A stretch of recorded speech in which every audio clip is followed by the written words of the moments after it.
finalmente o artista começava a gozar de um status completamente novo. Ele já não estava mais sendo visto como um mero artesão, um executor de uma arte mecânica. O artista estava começando a ser encarado como um intelectual, e na verdade bem mais que isso. Aquela matematização da realidade, que mais tarde teria resultado na criação das ciências modernas, era vista como a descoberta das leis do universo, um conhecimento proveniente de uma graça divina.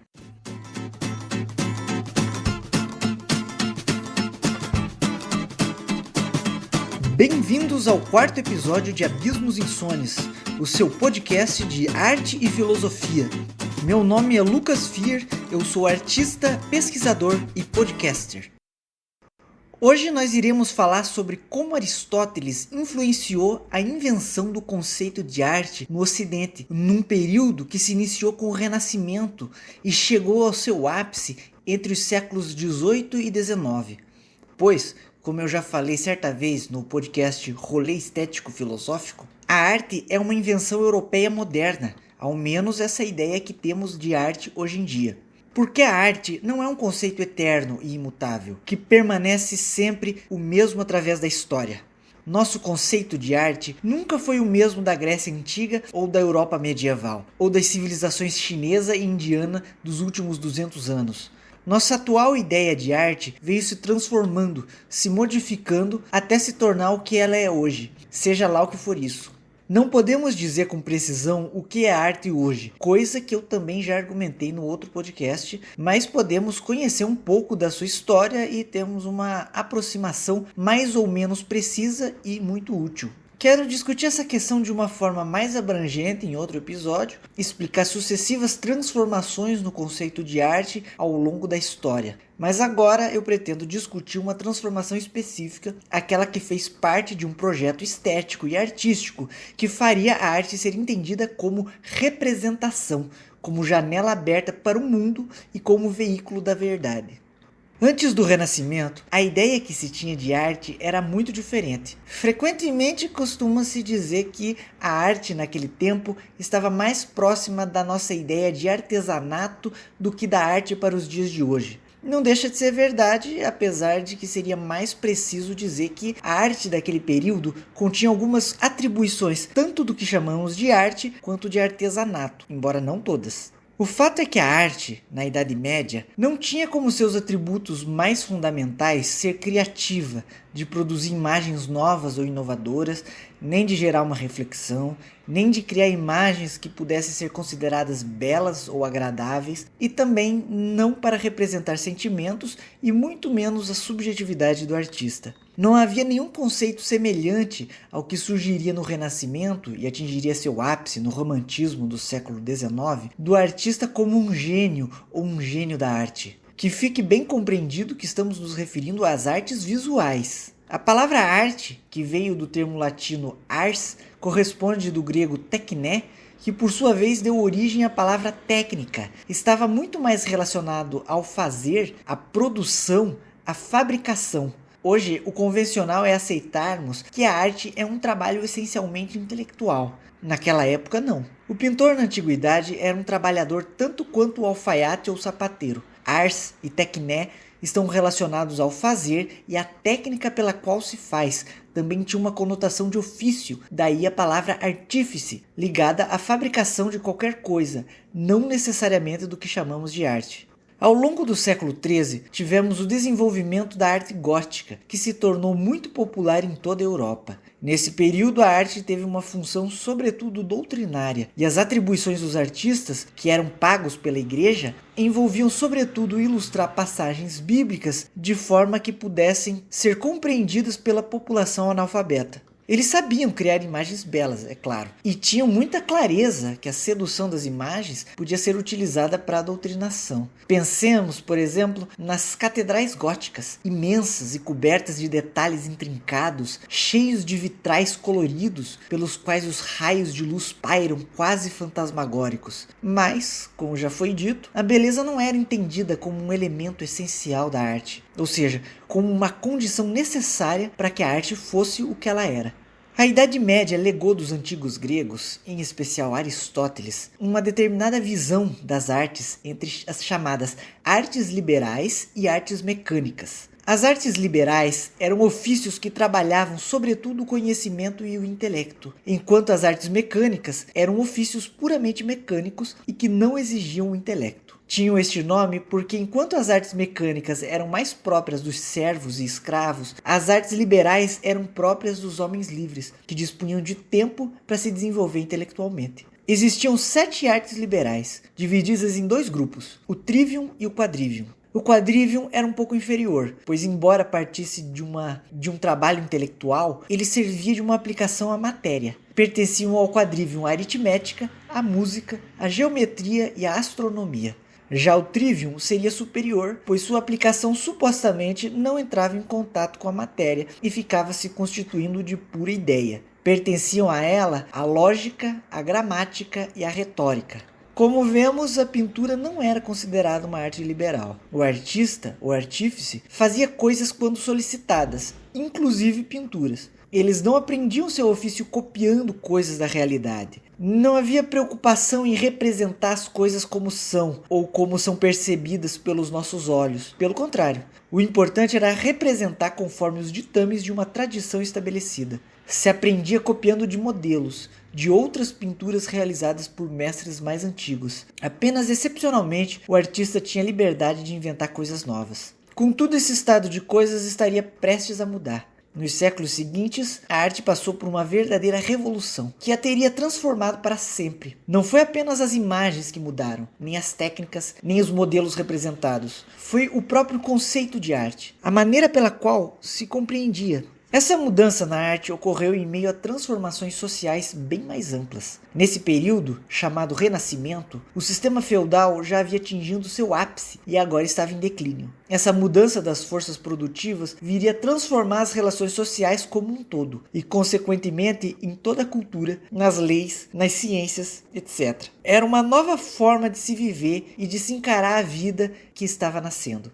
Esse também foi um período de ascensão social da burguesia, de suas corporações comerciais e seus centros urbanos, popularizando diferentes interesses e visões de mundo, muitos das quais batiam de frente com a velha ordem feudal. Alguns burgueses se tornaram muito ricos e, desejando distinção social, começaram a adquirir não apenas terras e títulos de nobreza, mas também artefatos de valor cultural. Aos poucos foi sendo criada uma demanda por uma cultura e uma arte diferentes, e uma onda de mecenas rompeu com o monopólio da igreja no financiamento das artes. Esse aspecto econômico está longe de ser um mero detalhe. Ele foi de crucial importância para o nascimento da nova arte. A Itália foi um local privilegiado para essas transformações, e dali nasceria uma filosofia antropocêntrica, inspirada na antiguidade greco-romana, que seria chamada humanismo, que em poucos séculos teria se tornado muito popular em toda a Europa. Tendo início com o poeta Petrarca, o humanismo considerava que certas áreas do conhecimento calcado nas letras, isso é, na poesia, na retórica, na história e na filosofia, desempenhavam um papel central na formação do homem, compreendendo-o a partir da sua própria essência. Artistas desse novo período, mais ou menos influenciados pelo humanismo, começaram a introduzir modificações na maneira de se fazer arte. Existiu um artista do século XIV, em especial, que revolucionou a pintura italiana, e é considerado mesmo o fundador da pintura ocidental. Trata-se do florentino Giotto di Bondone. Ele deu início a uma pesquisa pictórica extremamente influente para a representação do espaço tridimensional. Era uma técnica para criar a ilusão de profundidade, na qual a pintura se confundia com a escultura, e a superfície plana parecia um cômodo no qual se podia adentrar. Se a pintura da Idade Média era concebida como uma escrita cuja função era ser lida como um texto com fins doutrinários, agora essa nova arte fazia as imagens parecerem estar ali, diante dos olhos do observador. Segundo as palavras do historiador Gombrich, na sua clássica História da Arte, a imagem já não era mais um substituto da palavra, era um substituto da própria coisa representada. Os humanistas italianos, assim como os iluministas depois deles, e mesmo os pensadores medievais, sempre se inspiraram na filosofia grega, em especial a de Platão e Aristóteles. Na verdade, o pensamento renascentista foi predominantemente neoplatônico, mas com um revigorado interesse em Aristóteles, devido ao fato deles terem tido acesso aos seus textos no original grego, sendo que anteriormente tinham apenas traduções latinas medievais. As transformações que o status da arte sofreu no Renascimento, que viriam a resultar mais tarde, no século XVIII, no conceito de belas artes, teve que passar necessariamente por uma antiga discussão sobre a mímese que aparecia nos gregos. A palavra mímese, do grego mimesis, significa, no seu sentido mais geral, imitação. Daí vem a palavra mímica. Mas mímese também significa representação. Assim, a pintura de um cordeiro representa um cordeiro de verdade, através da semelhança. As semelhanças sensíveis, ou seja, aquelas que podem ser percebidas pelos sentidos, são da ordem das aparências e, portanto, são desprezadas por Platão. Para Platão, a verdade não dependia de nenhuma forma de sensibilidade. A natureza da verdade é puramente inteligível. Animais cordeiros não são a verdade para ele. A verdade é apenas a ideia do cordeiro, o cordeiro ideal, passível apenas de ser pensado e não visto. Os cordeiros concretos, materiais, são cópias imperfeitas do cordeiro ideal, arquetípico. Se um animal cordeiro não era uma realidade em si mesma, mas mera cópia, quem dirá a pintura de um cordeiro? Seria a cópia da cópia, um afastamento ainda maior da verdade. A pintura produzia cópias de cópias e os sentidos enganavam, porque encobriam a verdade inteligível das ideias. A arte enganava ainda mais. Pintores seriam imitadores que causam engano. Mas Sócrates inovou ao acusar também os poetas de imitadores. Os gregos, em geral, consideravam os poetas como os mais sábios. Já Sócrates, segundo Platão, considerou a poesia como imitação, e essa foi uma forma de diminuí-la, colocando-a no mesmo patamar da pintura e da escultura. A imitação, nesse caso, se dava através da palavra, criando situações que não aconteceram, mas que podiam ter acontecido e, portanto, potencialmente enganadoras. Em A República, Sócrates expulsa o poeta da sua cidade ideal, por considerar que ela era prejudicial à formação do cidadão. Ele achava que ela desvirtua os jovens, leva a mentira e os sentimentos fracos. O que conduzia ao conhecimento e à verdade era, para Platão, a razão. Há, portanto, uma oposição entre mimes e razão, oposição essa que Aristóteles teria que discordar. Para o filósofo estagirita, a imitação era sim capaz de gerar conhecimento, tanto quanto prazer. Aristóteles é provavelmente o autor que mais influenciou o estudo da estética no Ocidente, especialmente aquela voltada para a arte. Na obra A Poética, ele buscou compreender o fazer artístico das artes consideradas poéticas de então, analisando a epopeia, a tragédia, a comédia, a sátira, embora boa parte dela tenha se perdido. O que temos hoje é só uma parte. Essa obra também pretendia avaliar a influência dessas artes na formação dos homens. Sua avaliação considera que a arte, contrariamente ao que pensava Platão, não influencia apenas pelas sensações, mas também pela inteligência e pelas emoções. Em Aristóteles, a arte poética não produz cópias de cópias. Ele concebia a mímese artística como uma atividade que recria as coisas numa nova dimensão. A mímese agora pode conduzir à verdade, através da verossimilhança e da representação. Isso não era exclusivo das artes poéticas, era uma característica da própria linguagem. Ele diz, abre aspas, não é o ofício do poeta descrever as coisas que realmente aconteceram, mas as que podem acontecer em determinadas circunstâncias, ou seja, coisas que são possíveis segundo as leis da verossimilhança e da necessidade. Fecha aspas. Portanto, a mímese da poesia não tenta simular a realidade, ela apenas a representa. Ela não engana, mas sim joga com a verossimilhança e dessa forma é capaz de ensinar. Mais importante, ela se aproxima de uma perspectiva universal do conhecimento, assim como a do filósofo, porque ela não trata o que realmente aconteceu, mas sim do que poderia acontecer. Ele diz, abre aspas, a poesia tende mais a representar o universal, enquanto a história o particular. Fecha aspas. Foi também, mas não só, a partir dessa reconsideração da mímese aristotélica que os artistas do Renascimento viriam dignificar as imagens das artes visuais. Aristóteles, é claro, não havia concedido esse poder à mímese da pintura ou da escultura. Ele estava se referindo somente à literatura. Mas isso não impediu os renascentistas de generalizarem as suas concepções para além dos seus limites originais e justificar, assim, o novo valor da produção do artista. Leonardo da Vinci foi um dos mais importantes pensadores do Renascimento a defender essa nova dignidade às artes visuais. Ele defende o desenho como coisa mental, do pensamento, mas, ao mesmo tempo, revaloriza a experiência empírica e o fazer material. O seu pensamento superava, em alguma medida, essa oposição entre artes livres e mecânicas. Dando continuidade ao projeto renascentista que o precedeu, Leonardo propõe uma arte aliada da ciência e que depende de conhecimentos científicos, além das artes liberais em geral, como a geometria. Propondo já uma visão moderna da natureza, ele declara, abre aspas, nenhuma investigação humana pode se considerar verdadeiramente ciência se não passar pelas demonstrações matemáticas, fecha aspas.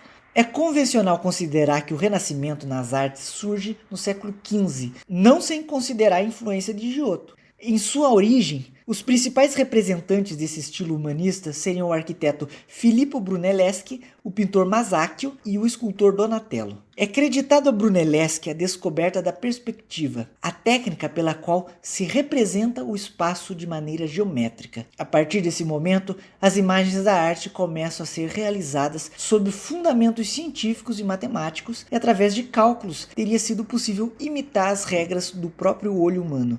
Um dos truques mais conhecidos da perspectiva é a criação da imagem a partir de 2 pontos de fuga, 2 pontos na linha do horizonte para os quais todos os objetos em perspectiva convergem. Mas é importante lembrarmos que, embora aquela aplicação da teoria perspectiva na arte fosse algo realmente inovador, e sem desmerecer aqueles grandes artistas italianos, a perspectiva já havia sido pensada e interiorizada antes. O Renascimento italiano contou com uma imensa contribuição dos árabes, que possuíam na época excelentes filósofos e cientistas. A perspectiva já havia sido pensada pelo menos 5 séculos antes, com a teoria óptica do cientista árabe Ibn al-Haytham. Isso nos leva a outra possível comparação entre a arte do Renascimento e Aristóteles. Os renascentistas matematizaram a natureza e a arte. Nesse período também se destacou uma preocupação com o belo, com as regras da beleza. Para eles, a natureza, a matemática e o belo estavam intimamente ligados. Encontramos pensamento semelhante entre os antigos gregos. Para Aristóteles, por exemplo, o belo se encontra nas proporções, na ordem e na harmonia de um objeto em suas partes. Ele elaborou uma frase célebre, que é, abre aspas, a beleza consiste em unidade na variedade, fecha aspas. Coisas muito pequenas não podiam ser vistas com precisão,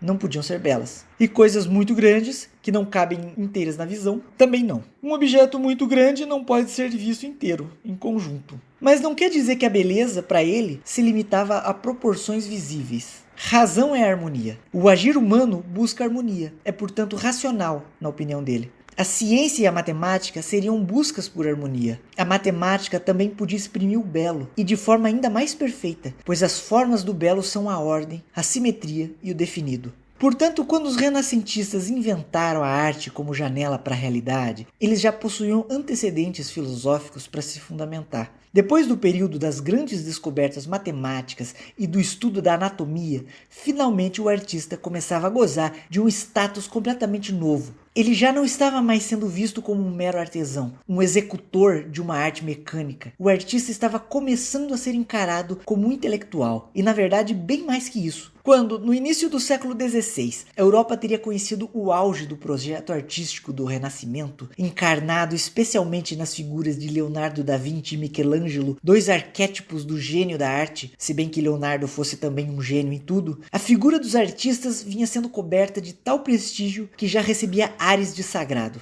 O artista agora não só representava a realidade corretamente, ele a sondava em seus mistérios mais profundos. Aquela matematização da realidade, que mais tarde teria resultado na criação das ciências modernas, era vista como a descoberta das leis do universo, um conhecimento proveniente de uma graça divina. A partir desse momento, os artistas passaram a imprimir a sua marca pessoal nas obras, pois agora o artista era valorizado enquanto pessoa e como possuidor de um dom e de um gênio artístico. Aumentava gradativamente o hábito de assinar as obras e de se registrar o nome dos artistas para a posteridade. No século XVIII, passou a se considerar a seguinte divisão nas artes: as belas artes e as artes aplicadas. É uma divisão semelhante ao das artes liberais e mecânicas e segue a mesma lógica. Mas, nesse contexto, o prestígio das artes visuais já não é mais contestado. Agora haviam academias de belas artes, que eram patrocinadas pelas nações recém-formadas na Europa. E a devoção às artes greco-romanas permanecia sem contestação e uma inesgotável fonte de inspiração. Tanto que a arte de maior prestígio nesse período é chamada neoclássica.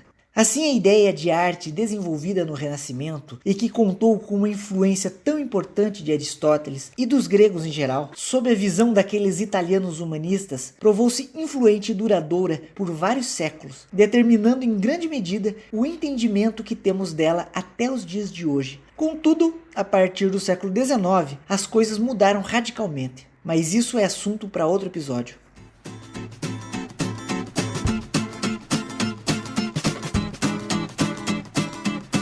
Muito obrigado por ter ouvido esse episódio até aqui. Para mais conteúdo de arte e filosofia, curta Abismos Insones no Facebook e siga o perfil do Spotify. Mande uma mensagem ao nosso perfil.